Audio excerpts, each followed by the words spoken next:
Cynthia Selawayne, and I am here on this amazing rooftop for the UPMixer AI Panel. This is a phenomenal conversation with some key, amazing people, wealthy information that we got here.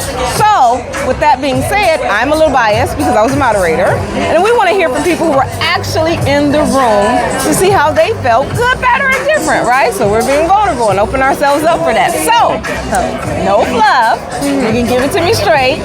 I would love to know what you actually enjoyed from the conversation and areas that you think that we can improve in for the next time. Okay, yeah. Well, I'm Danielle Adogi. Sorry, didn't even let you introduce yourself. It's all good. So, Danielle Adogi, I work as an AI strategy consultant working with companies to help operationalize. We got an AI tech. Okay, so yes. But basically helping companies bring their AI dreams to life, whatever that looks like.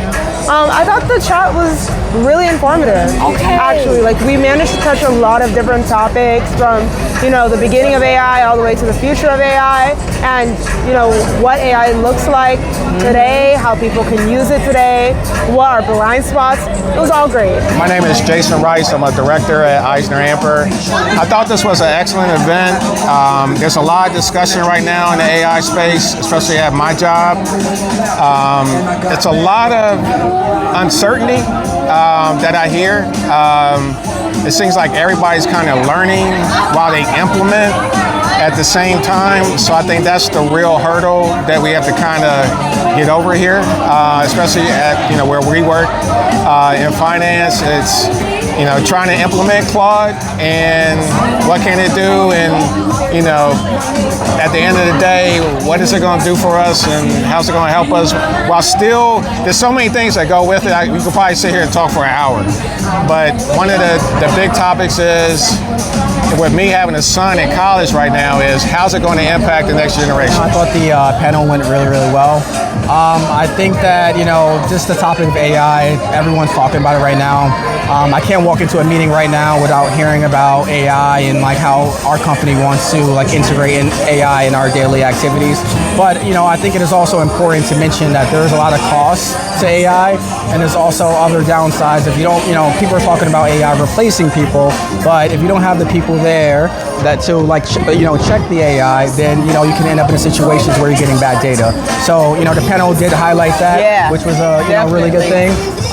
But AI seems to be the next big topic, and I'm looking forward to seeing where it actually goes to. Right, and that was one of the things that literally we had questions, but that concern, I don't know if you noticed, I pivoted in my questioning, and that was organic. I was like, hey, we need to double down on this concern, right? So I'm glad that was a key part that you were concerned about, and it was addressed. Yes. So thank you so much. My name is April Ellis. I am the Vice President of the local chapter of the National Black Aviation Federal Aviation Employees. We are a co-host of this event, and I'm so glad to be here. Thanks for inviting us and letting us be a part of the event. Learned a lot about AI today, things that I didn't even know existed, such as hallucinations and the manipulations and things of that nature. We're being told to trust this powerful device, but yet the device can only operate with us putting the information into it and how it's being used. So there's a lot of details and information that I did not think to know about, that we weren't even exposed to. Yes, in fact, here's a little fun fact. AI gets most of its data, 40% from Reddit. Wow. The answers. And so when you think about that, that's kind of scary, right? Very scary, especially the people who have time to sit and their main bread and butter is to put that information out there. Yeah. To have the miseducation of us. Yeah.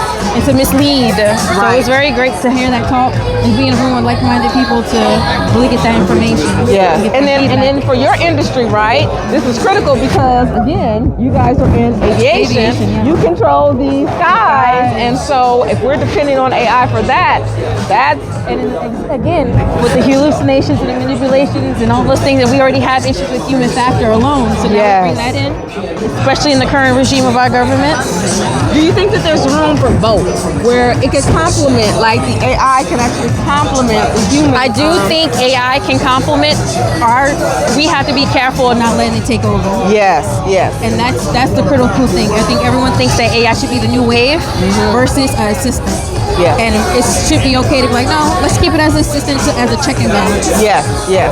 Wonderful. Thank you so much. Thank you for having me. Thank you. So listen, if you're watching this now, make sure you're here next time. This was a valuable conversation. Real insight, no buzzwords, no fluff, real answers and real concerns being addressed.